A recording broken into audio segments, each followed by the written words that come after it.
내 영혼아, 내가 어찌하여 내 속에서 불안해하는가? 하나님께 소망을 두라. 그가 나타나 도우심으로 내 하나님을 여전히 찬송하리로다. 오늘 우리의 예배가 눈에 보이는 화려함이 아니라 보이지 않는 내 영혼부터 살피는 진실함의 시간이 되게 하여 주시옵소서. 낙심에서 담대함으로, 불안에서 소망으로 새로워지기를 기대하며 예수 그리스도의 이름으로 기도드립니다. 아멘. 다 함께 교동문 115번을 교독하시겠습니다. 성문으로 나아가라, 나아가라, 백성이 올 길을 닦으라.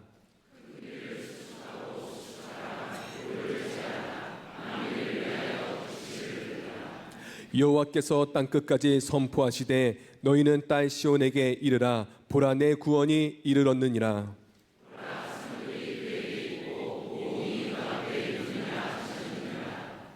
사람들이 너를 일컬어 거룩한 백성이라. 여호와께서 구속하신 자라 하겠고,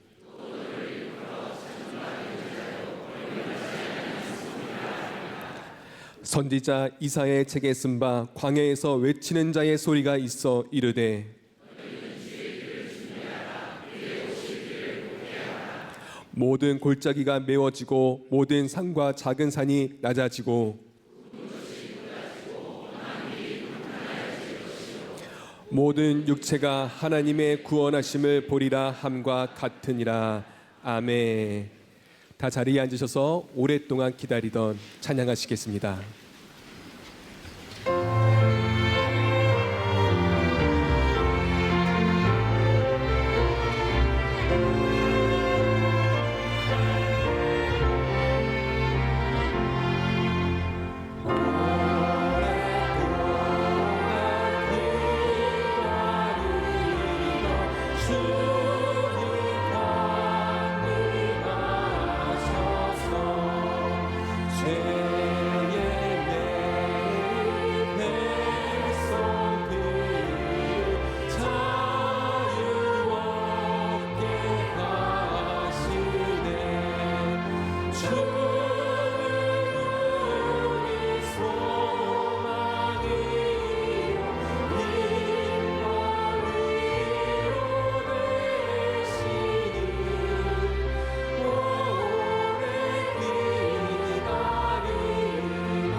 모든 백성 구하려, 모든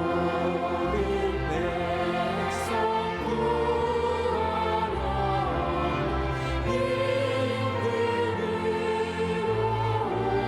오시니 영원토록 우리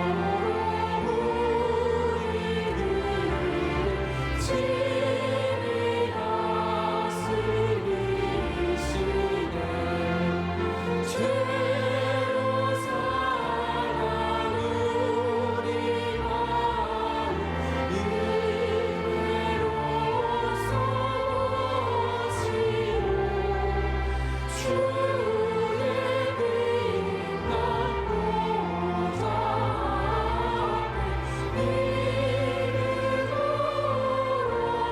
죄로 상한 우리의 마음을, 죄로 상한 우리 마음을 은혜로서 고치고 주의 길 맛보자.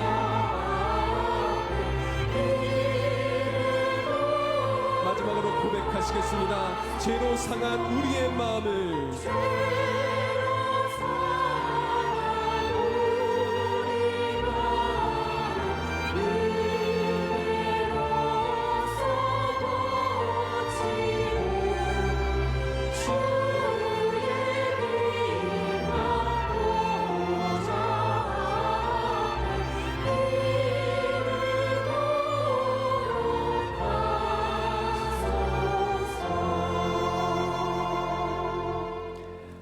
기도하시겠습니다.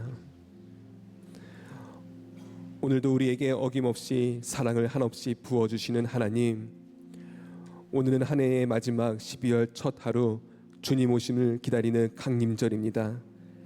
내 삶의 기다림과 인내의 순간들이 참 많이 있었는데 그 시간들이 내가 지치고 무너지는 시간이 아니라 나와 함께 하시는 예수 그리스도를 반드시 만날 수 있는 기회의 시간이 되게 하여 주시옵소서. 그러나 한 해를 돌아보면 우리는 분명히 알고 있습니다. 환난과 어려움 속에서 기다림이 우리의 인생의 마침표 끝이 아니라 기다림에서 연단으로, 연단에서 소망으로 이어지는 새로운 시작임을 고백합니다. 그러니 이제 한계에 갇혀서 아무것도 할 수 없어 라는 절망보다는 내 안의 한계를 뛰어넘어 일하시는 하나님을 실제로 바라볼 수 있는 믿음의 눈을 오늘 이 시간 허락하여 주시옵소서. 말씀을 전해주실 담임 목사님을 위해 기도합니다. 한 영혼이 천하보다 귀하다고 말씀하여 주셨는데 오늘 고백되어지는 말씀이 한 영혼의 심령을 치유하여 주시고 벼랑 끝에 서 있는 절박한 나의 부르짖음에 응답하여 주셔서 다시 하나님을 위해 끝까지 살아가는 한 영혼으로 변화시켜 주시옵소서. 성령님의 임재와 아버지의 마음과 사랑에 흠뻑 젖는 예배가 되기를 간절히 기대하며 살아계신 우리 주 예수 그리스도의 이름으로 기도드립니다. 아멘.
내가 믿을 때에 연약한 나의 힘 강건케 되리라.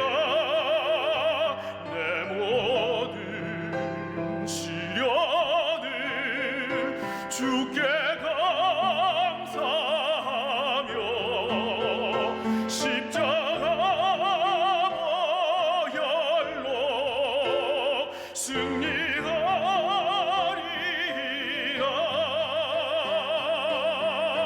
예수 이름으로 내가 살리라. 오직 주의 능력으로 나 기뻐하리라. 주를 위한 고난을 예수 이름으로 내가 살리라. 오직 주의 능력으로 나 바라보리라. 갈보리 언덕 그 십자가의 능력 최후 승리를 얻기까지 주의 십자가 살아가리. 빛나며 멸류관 받기까지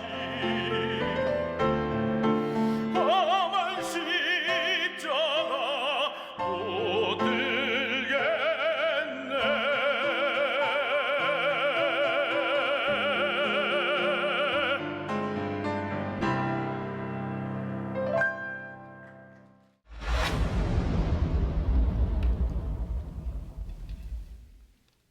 선악과를 먹은 후 벌거벗은 몸을 가리던 무화과 나무의 잎 이후 의복은 많은 변천사를 겪었습니다.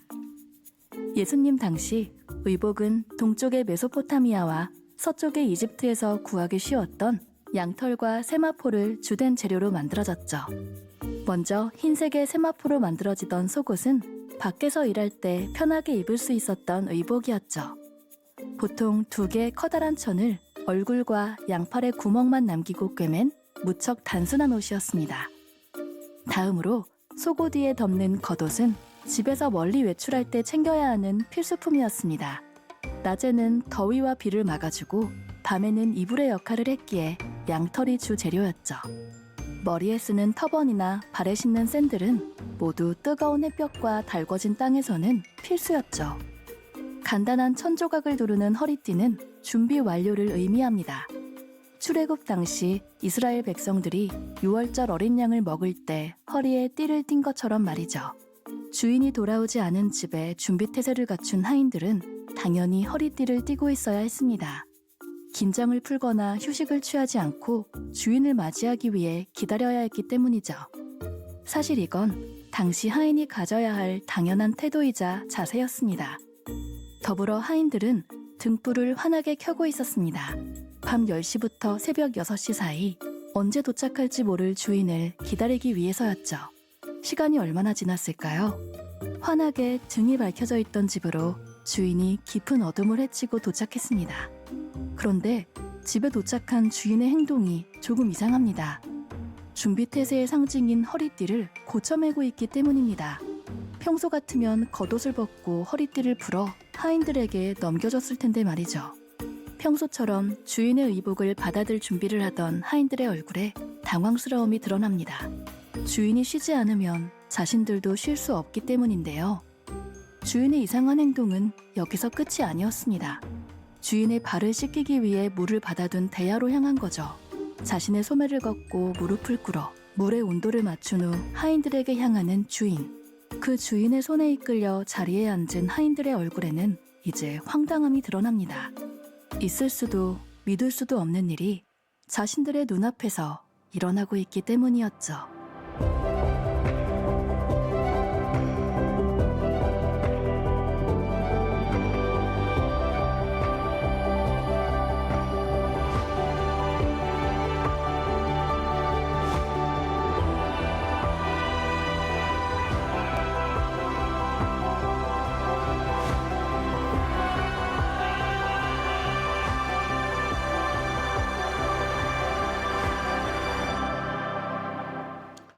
오늘은 죽음에 대한 말씀을 오늘 예수님의 비유를 통하여 함께 나누어 보려고 합니다. 제가 이렇게 말씀을 이렇게 미리 준비하다 보니까 사람들이 저에게 그런 질문을 해요. 목사님, 말씀을 미리 준비해 놓으면 그때그때 성령님이 임하시는 은혜와 역사에 대하여 어떻게 반응하십니까? 제가 그럴 때마다 이런 질문을 합니다. 미리 준비해놔 보세요. 그 준비 가운데 하나님의 역사하심을 우리들이 보게 됩니다. 사실 죽음이라고 하는 무거운 주제를 가지고 오늘 말씀을 나누게 되는데, 지난주에 정말 젊은 우리 교회 장로님이 돌아가셨어요.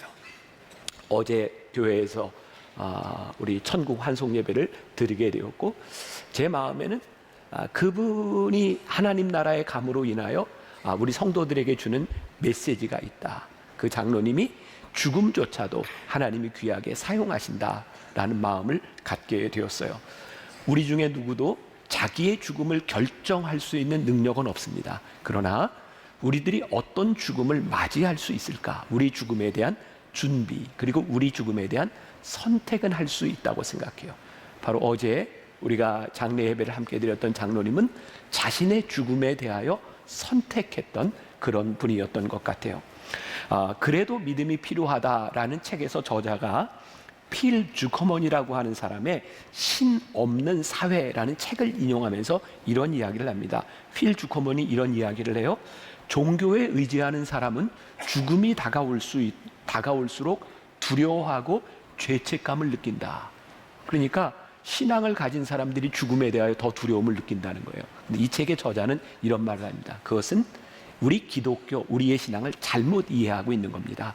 우리가 하나님 앞에 서면 죄에 대한 두려움이 오지만 두려움은 잠깐이요, 하늘나라를 바라보는 그런 소망을 가지고 편안하게 하늘나라에 갈 수 있는 것, 그것이 우리의 신앙입니다. 이렇게 말을 해요. 저는 전적으로 여기에 동의합니다.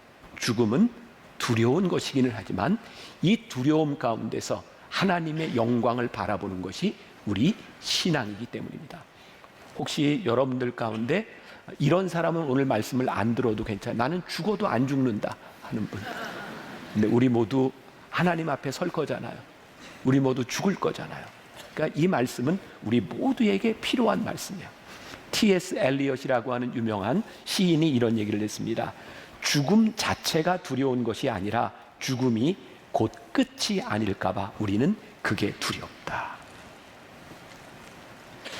하나님을 믿지 않는 사람들도 죽음을 두려워하지 않는 사람이 꽤 있습니다. 근데 진짜 두려움은 뭔지 아세요? 죽음이 아니라 죽음 이후가 끝이 아닐까 봐 두렵다. 우리 하나님을 믿는 우리들이 담대할 수 있는 것은 죽음이 끝이 아닌 것을 믿을 뿐만 아니라 그 죽음을 준비할 수 있기 때문에 우리는 담대한 사람들인 거예요.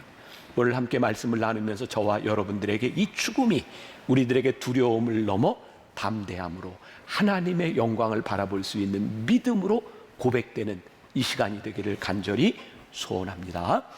오늘 비유의 말씀은 재림에 대한 이야기예요. 여러분 성경에 보면 초림과 재림이 있어요. 구약에는 이 땅 위에 오실 초림 예수님 메시아에 대한 예언이 있어요. 제가 세본 것은 아닌데 이 주석의 성서학자들이 이야기하기를 약 456회 초림 예수님에 대한 예언이 나와 있다라고 말을 합니다. 그런데 신약에는 구약보다 분량이 훨씬 적음에도 불구하고 재림에 대한 이야기가 1518번이 나오고 있다는 거예요. 사도행전 1장 11절에도 너희 가운데서 하늘로 올려지신 이 예수는 하늘로 가심을 본 그대로 오시리라 라고 말씀하고 있고, 야고보서 5장 8절과 9절에도 주의 강림이 가까우니라 보라 심판주가 문 밖에 서 계시느니라. 1518번이나 이 재림에 대한 말씀이 계속해서 반복되어 있어요. 그런데 저도 이 재림과 죽음에 대한 설교를 잘 하지 않았던 것 같아요. 저도 늘 어떻게 살아갈 것인가에 대한 설교를 많이 했던 것 같아요. 근데 성경의 아주 핵심적인 우리 진리를 바라보니까 어떻게 살아가느냐고 하는 것은 죽음에 대한 준비다. 재림과 죽음은 이 설교에 아주 인기 없는 주제일지 모르지만 우리의 본질적인 신앙을 회복해야 되는 아주 중요한 이야기입니다. 오늘 우리들이 읽은 본문 말씀 누가복음 12장에는 바로 이 재림에 대한 비유가 여러 가지 나오고 있어요. 중요한 것은 오늘 말씀을 통하여 재림을 준비하라는 것이고, 그리고 39절과 40절을 통해서 이 재림은 도적과 같이, 그러니까 아무도 모르게 돌발적으로 우리들에게 임하게 될 것이라고 말씀하고 있어요. 저는 이렇게 설교를 하면서 제가 일방적으로 여러분들에게 이렇게 말씀을 소위 이렇게 탑다운 방식으로 이렇게 전하기보다는 여러분들과 이 말씀을 이렇게 나누고 싶어요. 그래서 그 방법 중에 하나가 제가 설교 원고를 이렇게 완성하고 나면 우리 교회 평신도 묵상팀에게 이 원고를 넘겨주고, 여러분들 이 원고를 읽고 어떤 묵상을 했나요? 그리고 때로 제가 이 피드백을 여러분들과 함께 나눕니다. 왜? 그게 여러분들의 생각이라고 저는 생각하고 또 그걸 좀 풀어나가려고 하기 때문에. 그런데 오늘 설교를 가지고 묵상팀이 묵상을 하면서 정말 저에게 이런 건 처음이었어요. 제가 오늘 지금 이야기하려고 하는 이 예화, 묵상팀 전원 목사님 이 예화는 제발 사용하지 말아주세요. 그리고 제발 이렇게 저에게 보내왔어요. 근데 그 예화를 좀 얘기하려고 해요. 이유는 저하고 우리 묵상팀하고 때로 이렇게 보는 포인트가 다를 수도 있겠다. 자, 왜 제가 그렇게 이야기를 하는지 이런 이야기예요. 어떤 사람이 바다를 항해하다 배가 이렇게 파손이 되었고 어느 섬에 도착하게 되었는데, 그냥 이야기입니다. 추장 앞으로 데려갔는데 이 사람은 이제 나는 여기서 죽겠구나라고 생각했는데, 사람들이 이 파손된 선원을 이 배의 임금처럼 대우하는 거예요. 그래서 물었습니다. 왜 나를 이렇게 임금처럼 대우합니까? 그랬더니 이렇게 말을 하는 거예요. 이 섬에서는 늘 1년에 한 번씩 한 사람을 임금으로 뽑고 1년이 지나면 다시 무인도에 보내서 죽게 만듭니다. 그 순간 이 사람은 1년 후에 나는 죽겠구나라는 생각을 하게 된 거죠. 그런데 아이디어가 떠올랐어요. 그래, 내가 지금 임금이지. 그래서 사람들에게 먹을 것들, 그 다음에 곡식들, 그 다음에 과일 열매들을 그 섬에 미리 다 심어놓으라, 그렇게 명령을 합니다. 왕이 명령을 하니까 다 들어요. 그리고 또 예쁜 여자도 하나 거기다 데려다 놓고, 그리고 집도 져놓고 준비하라, 그렇게 해놓고 1년 후에 무인도에 가서 잘 살게 되었다. 우리 묵상팀은 아마 이 이야기에 조금 거슬렸던 것 같아요. 예쁜 여자를 데려다 놓고 집을 져놓고. 우리들이 신앙 이야기를 하는데 너무 물질적인 가치관을 이야기하는 것 아닌가. 이제 제가 이 예화를 하려고 했던 이유는, 죽음을 앞에 두고 지혜로운 사람은 준비한다는 거예요. 우리의 육신의 죽음조차도 죽을 때를 알면 준비하는 게 지혜로운 일인데, 우리들이 죽음 이후에 영원한 세상을 바라보는 우리들이라면 이 죽음을 준비해야 되지 않겠냐. 제가 이런 의도로 이 예화를 좀 쓰려고 했었던 거예요. 메이크 센스가 됩니까? 네, 우리 준비하자는 거예요. 육신의 죽음도 준비하는데 우리들에게 주어진 이 시간이 영혼을 준비하는 일이라면 우리들이 이 시간을 그렇게 허비할 수 없다는 거예요. 우리들에게 죽음은 다 옵니다. 여러분들 그런 두려움이 있잖아요. 내가 고통받고 죽지 않았으면 좋겠다. 그렇죠? 그래서 우리들이 그런 기도를 하면, 저도 그런 기도를, 하나님 저 죽을 때 빨리 죽게 해주세요. 이 말은 제가 빨리 죽겠다는 말이 아닌 건 아시죠? 죽음의 때가 있을 때에 고생하지 않고 빨리 죽었으면 좋겠다.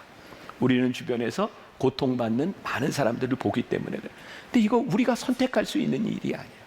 여러분 중에 어떤 사람은 심장마비로 죽을 수도 있고, 뇌출혈로 죽을 수도 있고, 자연사를 할 수도 있고, 또 암으로 투병하다 죽어갈 수도 있어요. 근데 암이 종류가 다 달라요. 고통이 좀 적은 암도 있고, 많은 고통에 시달려야 되는 그런 암도 있어요. 우리들에게 그런 것이 두려움으로 다가오기도 합니다. 중요한 것은 이 신하연 씨는 이런 이야기를 합니다. 결국 우리들의 답은 고통 대신 죽음을 택하는 고령자들을 위해 실질적으로 도움이 되는 것은 호스피스. 우리들이 어떻게 죽음을 직면하고 그 죽음을 우리들이 준비할 것인가, 우리들이 하나님 앞에서 어떻게 죽음을 바라볼 것인가. 그래서 요즘은 이 의료계에서 이 고통을 지금 완화하는 그런 치료들이 많이 개발이 되고 있어요. 저는 우리들의 생명을 우리들이 어찌할 수 없는 일이라면 하나님 앞에 우리들이 어떻게 준비하고 서느냐, 이것은 훨씬 더 중요한 일이라는 생각이 들어요. 잘 들으세요. 죽음을 걱정하며 사는 사람이 있고 죽음을 준비하며 사는 사람이 있는 거예요. 오늘 말씀을 통해서 예수님은 우리들에게 너희들이 재림을 준비해라, 재림은 두 가지가 있어요. 예수님께서 말씀하신 대로 그 모습 그대로 우리들에게 오는 우주적 종말이 있는가 하면 우리들이 개인적으로 맞이하게 되는 우리 죽음에 대한 문제인 거죠. 우리는 모두가 주님 앞에 서서 심판을 맞이하게 될 거예요. 스코틀랜드의 유명한 복음 전도자요, 찬송가 작사자였던 호라티우스 보나르라는 사람이 있어요. 이 보나르의 찬송 작시가 우리 찬송가에 한 7곡 정도 실려 있습니다. 그 중에 대표적인 것은 그런 찬양이죠. 양떼를 떠나서 딴 길로 가. 아세요? 네, 뭐 그 찬양을 비롯해서. 근데 이분은 늘 이렇게 끝까지 어떤 영성 신학자로, 그런 좋은 설교자로 남을 수 있었는 이유 가운데 하나가, 이분은 아침에 일어나면 문을 쫙 열면서 늘 이렇게 얘기했대요. 주님, 오늘 아침에 오시겠습니까? 잘 때 창문을 닫으면서 이분은 늘 이렇게 얘기했대요. 주님, 오늘 밤에 오시겠습니까? 이분은 늘 아침이든 저녁이든 우리들에게 임하시는 주님을 바라보며 그렇게 살았다는 거예요. 오늘 제가 그 의미가 무엇인지를 여러분들과 함께 나누어 보려고 해요. 오늘 비유를 이해하기 위해서 먼저 이 종과 또 이 주인이라고 하는 이 부분을 우리들이 이해하면 조금 더 좋을 것 같아요. 보통 이 성경에는 하나님과 우리들 사이의 관계를 비유하는 표현들이 몇 개가 있어요. 왜냐하면 왕과 백성 혹은 신랑과 신부, 이 표현이 굉장히 보편적인 표현입니다. 근데 오늘 예수님의 비유 가운데서는 주인과 종의 관계로 묘사를 하고 있어요. 자, 그러면 왜 주인과 종의 관계로 묘사를 하고 있는가? 이걸 알아야 이 비유를 우리들이 제대로 이해할 수 있는 거죠. 자, 오늘 말씀해 보니까 허리에 띠를 띠고, 조금 전에 영상에도 나왔던 것처럼 당시 사람들은 보통 그 종들은 세마포로 된 통짜의 옷을 입었어요. 여러분 생각해 보세요. 2000년, 3000년 전에 이런 옷을 만든다는 게 얼마나 어려웠겠습니까? 그들은 단지 그냥 짜서 짝 구멍만 내고 이렇게 끼는 옷이 보편적이었어요. 그게 거르적거리는 거예요. 그 종은 일할 준비가 되어 있는 걸 어떻게 아느냐? 허리에 띠를 띄어야 거르적거리지 않고 일을 할 수 있는 거예요. 언제든지 시중을 들 수 있도록 레디 자세가 되어 있다는 것은 뭘 보면 알아요? 띠를 띠고 있느냐 그렇지 않느냐. 오늘 허리에 띠를 띠고라고 하는 말은 그런 의미예요. 자, 그리고 오늘 결혼식에 대한 이야기가 나오고 있습니다. 당시 근동지방의 풍습은 결혼식이 밤 8시나 9시쯤 시작을 했대요. 이유는 아시겠죠? 더워요. 그래서 조금 시원한 때 결혼식을 밤에 시작을 해서, 그리고 잔치를 하면 새벽까지 이렇게 춤을 추고 잔치를 합니다. 근데 오늘 본문 말씀 38절에 보니까 주인이 혹 2경에나 혹 3경에 이르러서도, 2경은 밤 10시부터 새벽 2시까지의 4시간을 이야기하고요. 그리고 3경은 2시부터 6시까지의 4시간을 이야기합니다. 생각해 보세요. 우리들이 일상생활을 하는데 제일 어려운 시간입니다. 깨어있기 어려운 시간에 주인이 올 수도 있다라고 말을 하고 있는 거예요. 자, 여기에서 예수님이 사용하시는 주인과 종의 비유, 지금 왜 이야기를 하고 있는가? 종이 주인을 맞이하면서 준비하는 거, 그거 마땅한 일인데, 우리들에게 오실 재림 주님, 우리들의 죽음을 맞이하는 것은 마땅한 일이다. 그리고 너희들이 왜 준비를 해야 되는가? 39절 40절에 이렇게 되어 있는 거예요. 같이 한번 봉독해 봅니다. 자, 39절 40절 시작. 너희도 아는 바니 집주인이 만일 도둑이 어느 때에 이를 줄 알았더라면 그 집을 뚫지 못하게 하였으리라. 그러므로 너희도 준비하고 있으라. 생각하지 않은 때에 인자가 오리라 하시니라. 도적이 언제 들지 알면 그거 준비하지 않겠습니까? 그런데 언제 올지 모른다는 거예요. 어제 설교를 마치고 오늘 아침에 식사를 하면서 제 아내하고 저하고 둘이 그런 얘기했어요. 아, 우리들에게도 죽음이 언제 올지 모르겠구나. 우리들의 문제는 우리들의 죽음이 멀리 있다고 생각하는 거예요. 근데 죽음은 우리들에게 그렇게 멀리 있는 것이 아닙니다. 누구나에게 다가오는 것이죠. 그리고 이 혼인잔치의 주인이 오는 시간은 종에게 달린 것이 아니라 전적으로 주인에게 달린 일이에요. 우리의 생명은 우리들이 어찌할 수 있는 게 아니에요. 전적으로 주인의 주권에 달려있는 문제이기 때문에 종이 할 수 있는 일은 준비하는 거예요.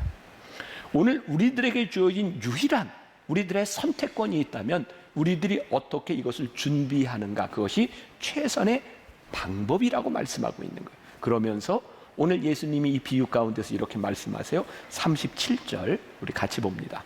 제일 중요한 말씀일 것 같아요. 37절 시작. 주인이 와서 깨어있는 것을 보면 그 종들은 복이 있으리로다. 내가 진실로 너희에게 이르노니 주인이 띠를 띠고 그 종들을 자리에 앉히고 나와 수종들리라. 깨어있는 종들이 뭐가 있다고요? 복이 있다. 깨어서 죽음을 준비한 자들에게는 복이 있다. 어떤 복이냐면 이건 상상할 수도 없는 일인데 주인이 와서 띠를 띠고 이 종들에게 수종드는 복을 너희들이 누리게 될 것이다. 자, 여기에서 한번 생각해 보세요.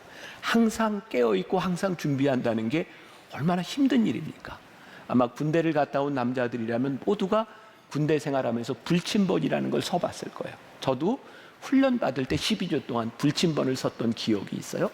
불침번을 서는데 제일 좋은 시간은 언제인가요? 바로 딱 취침 시간 시작되자마자 불침번 서면 좋아요. 왜 1시간 서고 바로 자면 되니까. 그 다음에 좋은 시간은 언제일까요? 기상 시간 바로 1시간 전에. 그때 깨어서 불침번을 서면 그냥 좀 1시간만 좀 덜 자면 괜찮아요. 그런데 요 중간에 있는 건 참 힘들어요. 우리들이 깨어 있는다고 하는 게 얼마나 힘든가, 그리고 자야 될 시간에 깨어 있는 것이 얼마나 힘든 일인가를 우리는 알아요. 말씀을 묵상해 보았어요. 깨어 있는 것이 왜 복이 있을까? 뭐 저만 이렇게 묵상을 하나요? 여러분들도 말씀을 보면서 생각해 보세요. 아, 그렇구나. 깨어 있다고 하는 것이 참 힘든 일이기는 하지만 우리들이 깨어 있을 때 우리들의 삶이 반듯해지겠구나. 우리들이 반듯하다고 하는 것은 하나님의 자녀로서 일관성 있는 삶을 살아가게 되겠구나. 제가 오늘 아침에도 제 아내하고 그런 이야기를 잠깐 나누었어요.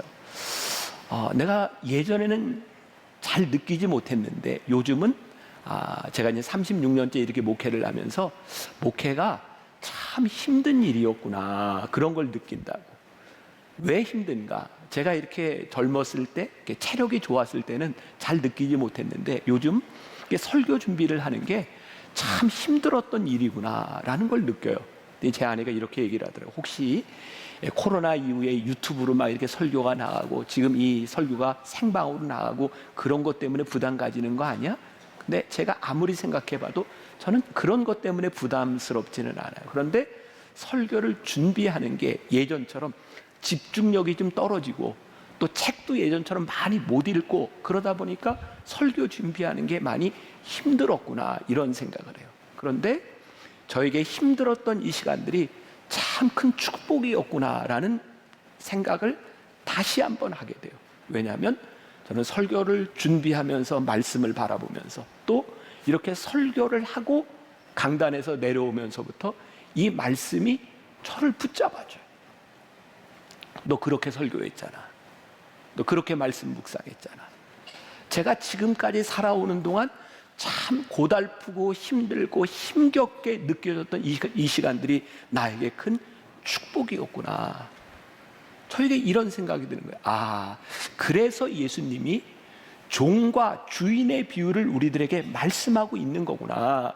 너희들이 하나님의 백성, 너희들이 하나님의 신부, 그러나 이것만 가지고는 이거 제대로 이해가 안 된다. 너희들이 주인을 섬기는 종의 마음을 가지고 너희들에게 주어진 때를 준비하며 살아라. 종의 정체성은 무엇일까요? 주인의 뜻에 따라가려고, 순종하려고. 그리고 종은 언제나 주인께 순종하고 수종들기 위하여 깨어 있어야 된다는 거예요. 자, 여기에서 깨어 있다라고 하는 말도 단순히 잠을 자지 않는다, 이런 느낌으로 들려지지 않아요. 깨어 있는 이유가 주인을 맞이하기 위해서 깨어 있다면 그 깨어 있는 시간에 주인을 생각하고 있겠구나. 우리 하나님을 믿는 우리들에게 가장 복된 일이 무엇일까? 우리들이 깨어 있는 시간에 하나님을 생각하고 하나님을 묵상하는 것, 그때 우리는 하나님과 동행하는 축복이 우리들에게 있는 거예요. 만일 우리가 하나님을 믿는다고 하면서도 하나님을 묵상하고 하나님과 함께하는 것이 우리들에게 복이라고 느껴지지 못한다면 오늘 예배드리는 여러분들은 참 불쌍한 사람들이에요. 자, 그런데 시편 73편 28절에 보니까 다윗이 이런 고백을 하고 있는 거예요. 하나님께 가까이함이 내게 복이라. 오늘 예배를 드리는 여러분, 일주일의 일상을 깨고 오늘 이 예배당에 나와 십자가를 바라보며 하나님을 예배하는 것이 내 인생의 복이라. 이 말씀을 듣고 이 말씀을 안고 세상으로 나아가서 살아가는 것이 내 인생의 복이라. 이 고백이 있을 때 우리들이 그리스도인의 삶을 살아가게 되는 거죠. 사모하는 마음이 복이구나. 기다리는 마음이 복이구나. 우리들이 하나님을 믿으면서 우리들에게 권리, 내가 하나님을 믿었으니 내가 구원받고 은혜 받을 수 있는 권리만이 있는 것이 아니라 우리들이 하나님을 믿기 때문에 우리들이 해야 되는 의무, 그게 뭐예요? 깨어서 주님을 바라보는 거예요. 저는 사도 바울을 굉장히 좋아해요. 성경의 사도 바울의 서신서를 쭉 읽다 보면 처음 사도 바울이 서신서를 쓸 때, 여러분 서신서가요, 사도 바울이 처음에 썼던 게 있고 맨 마지막에 썼던 것들이 있어요. 고린도서 같은 경우에는 초반에 썼던 거고요. 디모데후서가 맨 마지막에 쓴 사도 바울의 서신이거든요. 초반부의 사도 바울은 늘 뭘 주장하냐면 나의 사도됨, 그에게 있어서 권위가 굉장히 중요했던 것 같아요. 나 예수 믿고 사는 사람인데 내가 이런 사람이야. 그리고 그의 권위를 가지고 목회를 하려고 했던 것 같아요. 후반으로 갈수록 사도 바울은 늘 종됨을 자랑합니다. 그리스도의 종된 나 사도 바울은 믿음이 생기고 연륜이 생기면서 깨닫게 된 게 뭐예요?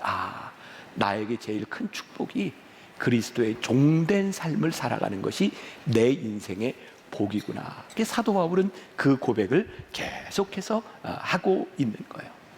사도 바울이 맨 마지막 디모데후서 4장 6절부터 8절까지의 그가 로마의 감옥에서 죽음을 앞에 놓고 디모데에게 보낸 편지에 보면 이런 구절이 있어요. 전제와 같이 내가 벌써 부어지고 나의 떠날 시각이 가까웠도다. 내가 선한 싸움을 싸우고 나의 달려갈 길을 마치고 믿음으로 지켰으니 이제후로는 나를 위하여 의의 면류관이 예비되었으므로 주 곧 의로우신 재판장이 그날에 내게 주실 것이며 내게만 아니라 주의 나타나심을 사모하는 모든 자에게 두니라. 전제와 같이 내가 벌써 부어지고, 옛날 제사를 드릴 때 기름을 붓고 불을 붙이면 제물이 타는 거예요. 사도 바울이 지금 어떻게 해요? 내가 전제와 같이 나에게 기름이 부어지고 이제 불만 붙이면 내가 제물이 되는, 내가 죽을 순간인 거예요. 근데 사도 바울이 이렇게 얘기해요. 나는 선한 싸움을 다 싸우고 달려갈 길을 마쳤다. 이게 그에게 이 죽음의 순간이 얼마나 영광스러운 자리였는지 몰라요. 그리고 사도 바울에게는 그런 소망이 있는 거예요. 이런 죽음을 맞이하는 것이 나에게뿐만 아니라 그리스도를 사모하는 여러분들 모두에게도 이 죽음이 영광스럽게 임하기를 바랍니다. 오늘 이 비유는 강조점이 사실은 종에게 있지 않아요. 주인에게 있어요. 우리는 흔히 이 재림을 준비하는 종이라는 제목으로 이 비유를 사용하고 있는데 사실은 섬기는 주인이 왜 이렇게 행동하는지 주인에 대한 이야기에 초점이 맞춰져야 될 것 같아요. 주인이 지금 어떤 행동을 하고 있는가, 어떤 의도를 우리들에게 보여주고 있는가. 당시 근동지방에서 제일 상위층에 속하는 것이 주인이에요. 그 다음 계층이 주인의 아내와 자식이에요. 그 다음 계층이 청직이에요. 주인의 재산을 가지고 관리하고 사람들을 쓰는. 그리고 그 다음 계층이 자유인이에요. 일할 수 있는 사람들. 그리고 맨 마지막 층이 종이에요. 노예입니다. 아주 최상위에 있는 사람과 최저층에 있는 사람, 바로 이 주인과 종의 비유를 통해서 오늘 말씀을 하고 있는데, 너희들이 잘 준비할 때 너희들에게 복이 있으리라. 어떤 복? 그 주인이 너희들에게 와서 수종드는 복이 너희들에게 있으리라. 자, NIV 영어 성경에 보니까 이 37절 주인이 띠를 띠고 그 종을 자리에 앉히고가 이렇게 표현이 되어 있어요. He will dress himself to serve. 서빙하기 위해서 이렇게 옷을 입고 will have them recline at the table이라고 되어 있어요. recline. 야, 이게 우리들이 중동 문화를 이해 안 되면 그 사람들은 잔치를 베풀 때 이렇게 손님들과 주인들은 누워 있었어요. 그럼 미켈란젤로인가요? 우리 최후의 만찬? 그거는 이제 문화를 모르고 그린 거예요. 그렇게 의자에 앉아서 최후의 만찬 하지 않았습니다. 예수님이 이렇게 누우셔가지고 최후의 만찬 하셨을 거예요. 그런데 이건 주인이나 손님들의 자세인데 어떻게 해요? 주인이 와서 종으로 하여금 이렇게 너희로 하여금 테이블에 앉히고 이렇게 누워서 주인의 수종을 들도록 하시겠다. 자, 주인이 오늘 종에게 음식을 가지고 와서 그들과 함께 잔치를 베풀려고 합니다. 오늘 말씀 가운데는 주인이 요리를 했다라는 구절이 없어요. 그렇죠? 주인은 어디에서 이 음식을 가져왔을까요? 아마도 잔치 자리에 있는 음식을 가져왔을 거예요. 그리고 이 주인이 돌아와, 36절에 잔치에서 돌아와라고 하는 구절이 있는데 이 말의 본래 뜻은 혼인잔치에서 물러나 돌아왔다라고 하는 말인데 이 말은 혼인잔치가 끝나기 전에 의도적으로 주인이 돌아왔다는 거예요. 왜냐하면 기다리고 있는 그 종들을 위해서, 그 종들이 복 있는 삶을 살아가기 위해서 그들에게 그 음식을 가지고 오셨다는 거예요. 자, 만일 주인의 마음 가운데 저 종들을 불쌍히 여겨서 음식을 먹이고자 하는 마음이 있었다면 음식만 보내면 됐을 것 같아요. 그런데 주인이 음식만 보낸 것이 아니라 그들과 함께 했다. 저에겐 또 이런 생각이 들어요. 우리들이 주님의 재림, 우리의 죽음을 준비하며 살아가는 우리의 인생 가운데 진짜 큰 축복은 물질적인 축복이 아닌 거예요. 우리들이 만일 물질적인 축복만 누리고 살아간다면 우리들이 얼마나 허망할 것인가. 근데 진짜 축복은 뭐예요? 주인이 그 음식을 가지고 와서 그들과 함께하는 복을 누리게 하시겠다는 거예요. 그러고 보니까 우리들이 어떤 음식을 먹을 때 맛있는 음식을 먹는 것도 참 좋은 일이지만 누구와 먹느냐는 것은 훨씬 더 복된 일이 아닐까요? 주인이 그 종들과 함께 이 잔치 자리에서 너희들과 함께 하시겠다고 말씀하고 있는 거예요. 이 재림에 대한 돌발성. 그러니 오늘 말씀은 우리들에게 뭐라고 이야기하고 있냐면 재림을, 우리의 죽음을 준비해라. 준비한다는 것은 추상적이지 않다는 거예요. 우리들의 삶에 실천한다는 거예요. 이 바로 종들이 이 재림을 준비하기 위해서 그래 나 준비해 이렇게 있지 않았다는 거예요. 그들은 허리띠를 띠고 주인이 언제 올지 모르는 그 시간을 준비하고 있었다. 준비한다고 하는 것은 실천한다는 거예요. 오늘 여러분들에게 도전이 되겠죠? 우리가 죽음을 준비하고 재림을 준비하며 살아간다면 우리들은 구체적으로 우리들의 삶에 어떤 실천을 하며 살아가고 있는가? 마태복음 7장 21절에 보면 나더러 주여 주여 하는 자마다 다 천국에 들어갈 것이 아니요 다만 하늘에 계신 내 아버지의 뜻대로 행하는 자라야 들어가리라. 아마 우리들 모두는 그런 생각을 할 거예요. 우리들에게 죽음의 순간이 다가오게 될 때 이거 너무 빠르다. 아마 여기에 100살, 120살을 살아도 죽는 시간이 나에게 딱 적당해 이렇게 생각하는 사람보단 너무 빨라 이렇게 생각하는 사람이 많지 않을까요? 저를 포함해서 여기 있는 사람들이 오늘 예배 마치고 다 죽어. 그러면 우리들은 어떤 생각? 이건 너무 빨라 이렇게 생각하지 않을까요? 아마 모두에게 그 죽음의 순간이 빠르다고 생각할지 모르지만 그 죽음의 순간이 언제 우리들에게 닥칠지 아무도 모른다. 그러나 우리들 모두에게 그 시간들이 우리들에게 찾아올 것이라고 말씀하고 있는 거예요.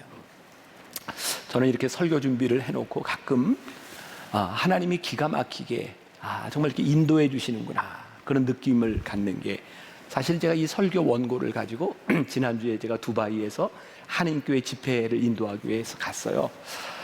매일 이 말씀을 이렇게 보면서 시간을 지나가는데 어려운 거예요. 죽음에 대한 이야기를, 죽음의 준비에 대한 이야기를 우리 성도들과 어떻게 나눌까. 근데 그 공항에 저를 이렇게 마중 나온 평신도 한 분이 계셨어요.